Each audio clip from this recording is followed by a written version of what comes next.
let's introduce ourselves and talk about some beers. Does that sound good? Oh. I don't even know who I am anymore. I'll say there's a little foam there, but that's okay. You're getting the foam out of that. That way that doesn't happen in your stomach. I learned that. See? So my name is Drew with Nights of Nostalgia, the page you're currently watching. Let me get and the you're listening foam out of my You're hopefully beer. listening to us talk, because if you're watching this, that's embarrassing. Yeah, because I got. I am Ben of the Beer Thrillers, and enjoying an Imperial Mangolorian. Oh, it's fitting because we're about to watch Ahsoka. Ahsoka, and it says this is not the way on the can.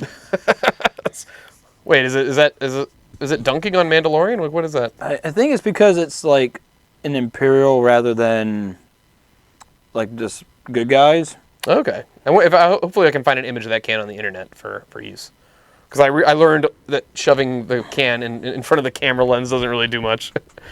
No, it really doesn't. This is a 9% Imperial Mango IPA. That sounds good. Yeah, I've had like the regular one of it before, and I got these actually sent to me by the brewery because their anniversary is this weekend. Oh, that's excellent. Yeah. I've got myself a Pumpkin by Southern Tier. Pumpkin ale. It's got some cinnamon, sugary pumpkin notes. Nutmeggy. It's 9.4%, which is really what matters. Yours is 0.4 higher. Now you mentioned it, yeah, I think there's a little bit of nutmeg. It basically tastes. It's Southern Tier is good with their like sort of novelty flavors, and they're better than I'd say like Duclaw a little bit. Like Duclaw and Evil Genius sometimes even gets a little novelty with some of their like. Not their deep sour ones. I thought were always very. Yeah, because remember Duclaw started the Sweet Baby Jesus, chocolate peanut butter. That was like all the rage when it first came out. Now really nobody seems to talk about it. Duclaw doesn't get talked about really much at all. But Southern Tier, I mean, I think they make a good beer if you're into like the sort of wacky flavors. Because I mean, they do the creme brulee stout, which I think is excellent. And what was the one we had at AC Brewfest from them? 2 scoops, 1 scoop, something like that. 2, 3, just a vanilla ice cream yeah. like stout. And it's like once again they're all like 9%. There's a s'more. They make a s'mores porter, I think. That's another one. But I think they're flavor-wise, they taste really like unique in that regard. Like they actually taste like what they're selling. Gotten to go to 2 of their breweries, the one in Pittsburgh and the one in Cleveland. Went to the one in Pittsburgh after a Pirates game, the one in Cleveland after a Guardians game. Nice little breweries and stuff, but they were both like inundated with like post-game like frat boy like kids. Yeah. But no, we had like flights at them. They were good stuff. Well, it was a funny story. When I first got into bartending, my working knowledge of beer was pretty low. Like I was just before working as a bartender, I would just drink like Yingling at the bar. You were just White Claws. White Claw didn't exist. White Claw only. It was just like just Yingling was like the beer you drank at a bar in Central PA before like the beer explosion, and. One time at work, after about a year or so of bartending, my buddy Andrew, he was working and I was leaving, and he's like, "Oh, this beer just came out at the store. I'm gonna give you, I'll give you some money if you can pick me up a case." And I'm like, "Okay, when I meet you, you can give me the money." So I went over and drove to the store on the way home to work, and I found the case, and it was Pumpkin by Southern Tier. Yeah. I'm like, all right. And I took it up to the register, and the guy was like, "Okay, that'll be $106." It was like those big bomber bottles. It was a case of bombers. Yeah. And I was like, "Huh?" 100. And I was like, "Hold on a second." Then I texted Andrew. I'm like, "Dude, this thing's like $106. Are you okay with that?" And he's like, "Oh yeah." Yeah. And that's where I all of a sudden felt very naive to the world, and I was like, I cannot believe that people are okay with dropping that. And then he gave me one just for the trouble. Yeah. And I was like, wow, this is delicious. Well, and the bomber bottles are big. They're like 350 milliliter or whatever. So yeah. Or 22 ounce or something like that. And that was my first experience with like a beer that was higher than 4.5%. Right. I'm like, oh my god, like drinking this is like, it feels like I just drank like 5 Yinglings. I remember it was a bomber. Yeah, I remember we were coming back from the beach one year, and I want to say this is like 2012-ish, and I had my ex-wife stop at like a store, or I stopped, and because I was driving, I forget which at the point, but I grabbed a case of it, and I kept like 2 or 3 to be like cellared, and then I had one for like each year afterwards. And I just remember that did take me a while to actually go through the bottles, just because like sitting by myself like at home drinking an entire bomber is of a 14% is a little. But I remember, speaking of like funny sticker shock type things. I remember one time we were drinking. I guess it would have been the bourbon barrel aged Triple-Nator or Troganator, I forget which, at Trogs. Me and my buddy Rich, and we had been drinking for a while and stuff. And he's like, you know what? I'm gonna grab a case of that before we go. He's like, it was really good. I'm like, all right, yeah, sure. What did that run it? Well, so we walk over to the general store from the tasting room, and he gets the case, takes it up to the counter, and the guy's like, all right, that'll be like 118 or 128 or something. Yeah. And I could like visibly see Rich's face just go. "Argh." And at that point, it's almost like too embarrassing to Right. go, oh no, you know. And the guy had like one of those like twirly mustache, like the hipster mustaches. Oh yeah, like the strongman circus mustache. Yeah. And he was like clearly like kind of looking down on Rich too. He's like, this is 118 for this case. And so like Rich was like, because I remember like when we left then afterwards, he's like, well, I couldn't not buy it now because he like called me out. He lorded over me. Right. He like took one look at me. He's like, this is not your kind of beer. He thought I sir." was white trash. Yeah. He's like, I had sir, the Miller Lights are in the corner. sir. The PB, you want the PBRs at the Walmart, I think, is what that 99 case. Yeah, but I just remember, that opening of the world after like realizing there's more to life than just Yingling and Miller Lite. And like, oh wow, there's like 1,000. Now there's like, beer is like, it's like in the wine world now where it's just like zillions of choices. I remember thinking I was sophisticated when I first got into beer and stuff, like before 21 and after 21. You're protected by statute of limitations, I think. If not, then you've incriminated yourself horribly. Oh, God, no. But I would drink like Sam Adams, thinking I was like, this is highbrow. Like at the time, I think Sam Adams probably was considered that. I mean, that was, Boston Lager. Oh, you're Mr. Fancy Pants. Right. Well, hello, Mr. Fancy Pants. Right. Like, I'm paying an extra like $2.50.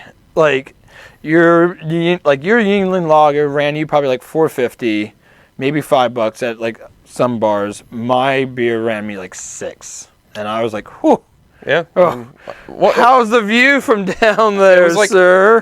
I will say, in beer, like, like I would say some whiskeys and certain drinks and stuff have this sort of like this sort of bell curve to like getting into them almost. Where like, I remember the first time I had an IPA, I was like, this is the worst tasting thing like, I've ever had. Now I'm like, oh, is that a triple? Yeah. Yeah.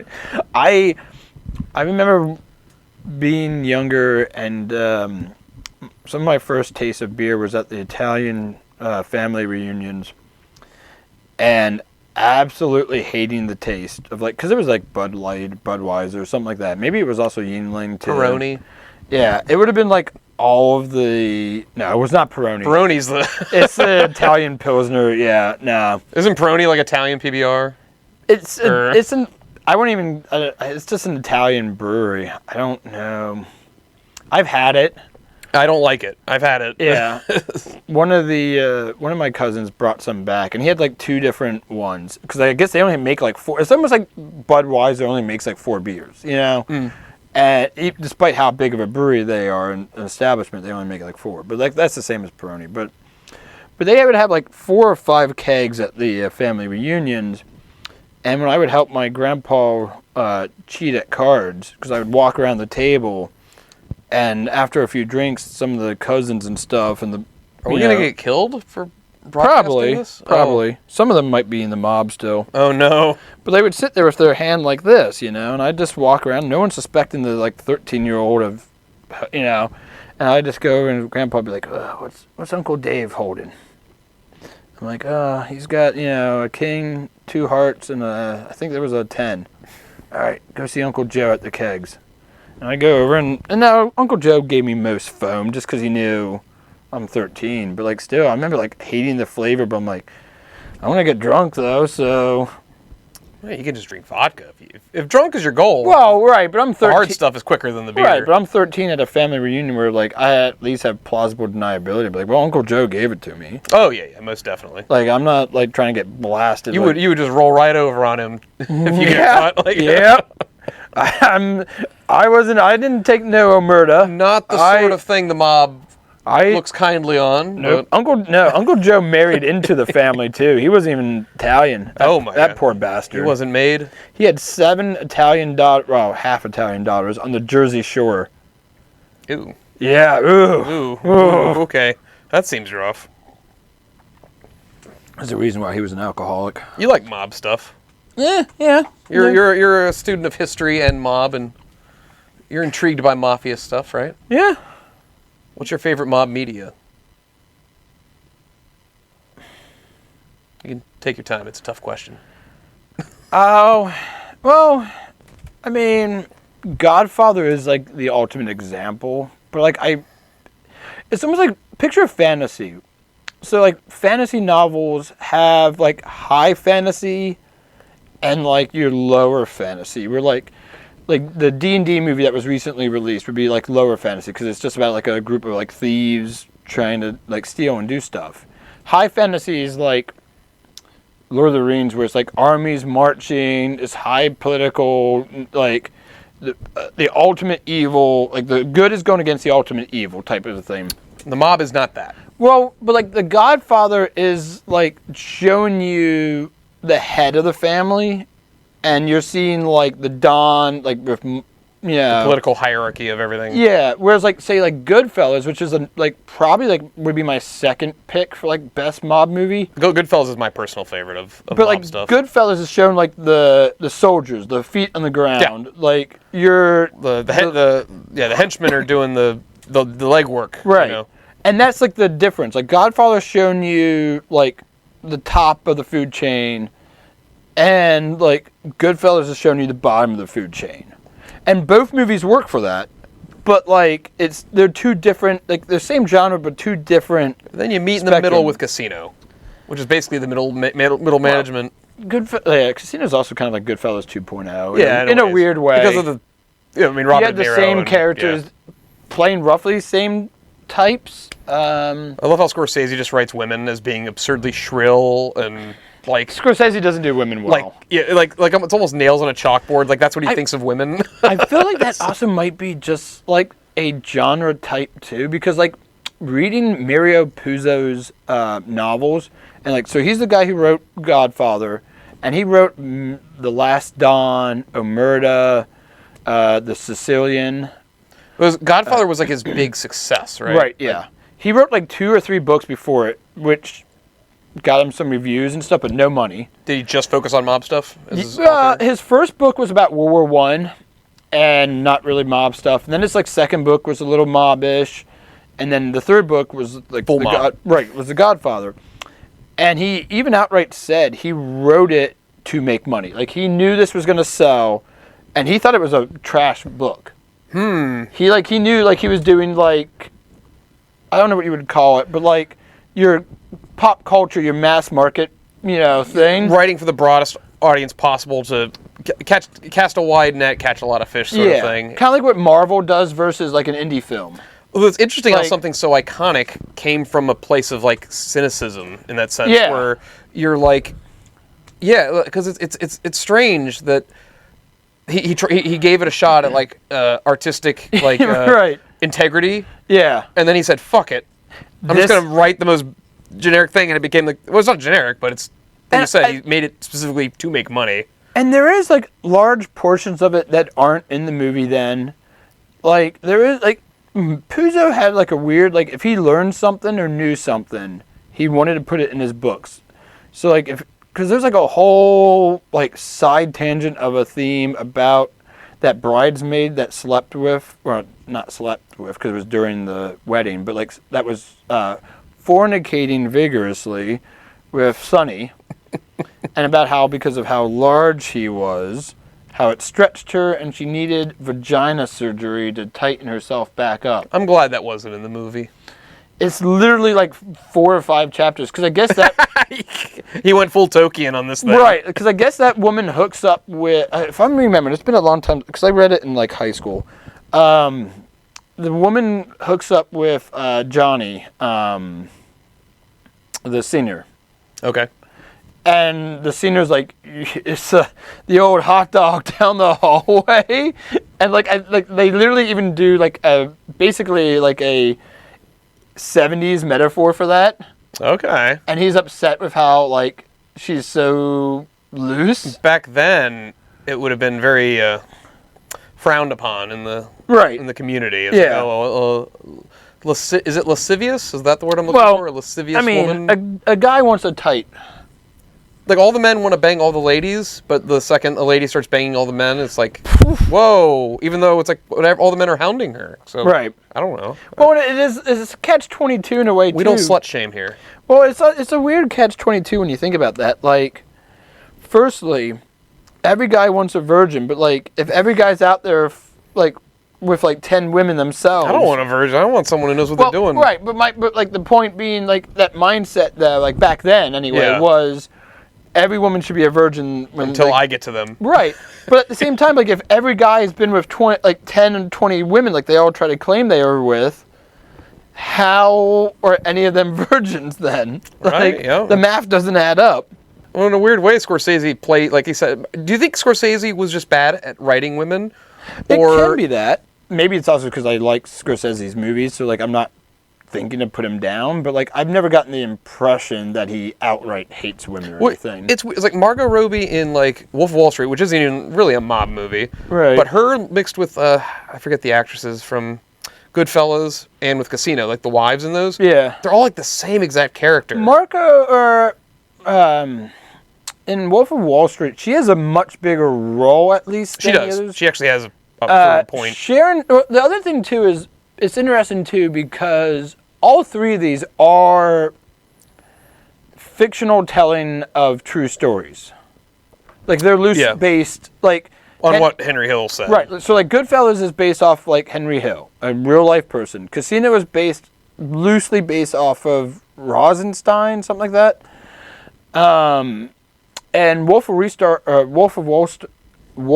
Wall Street is based off of Jordan Belfort. Jordan Belfort, yeah. Yeah. Who? So all three of them are loosely, I mean, obviously they're fictionalized biographies. And to go even further, Irishman is based off of the guy who may or may claims not he killed Hoffa. Yeah. I don't remember any women roles in that movie though. Like there were the wives like on that long car drive. There were the wives, and they were sort of like that. They wanted to smoke, and he wouldn't let them smoke in the car, so they had to like pull over. That's basically it, though, with them. I don't remember any other women in that movie. Nope, that was the daughter. The daughter, but she doesn't have almost any lines. But she does later on she gets mad at De Niro's character. Peggy, right? I think her name was Peggy. I don't remember, but she just gets mad at De Niro's character because she realizes like he just is in the mob and was like beating up guys for her and stuff like that. Well, that's when she was a kid, basically, Right. Is when he goes to beat up that shop clerk, and we get the the funny scene of it's old man deep fake Robert De Niro who's kicking that guy, and it looks so bad. And that's one of those things. Like the movie's really great, but you get those head scratcher moments where it's like clearly they were watching this and they should have known that looks bad. Why not edit it, cut it in a way where or just you can't make tell? it implied even. Yeah, you could have just had Robert De Niro walking into the shop. Camera pans out from the closed doors, and guy, you just hear the noise. Yeah. Like, hey, you don't fucking break my hand. Do the Fargo, like, where you see the building, like, with Key and Peele in the car, and, like, you just see, like, you can hear the sound, and the video just, like, tracks. Like, yeah, that's a wonderful shot where you just hear the mayhem. And Drop it! Where's the top dog? The what? The boss man. Third floor, private elevator. not, right. It's show, don't tell, or...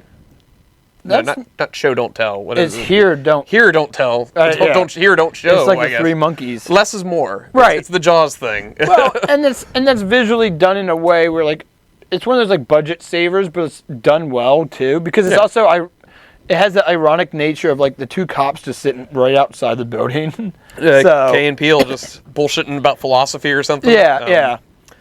Well, I was gonna say. Mob stuff, it's not my favorite genre, but I think Scorsese has a certain knack for it.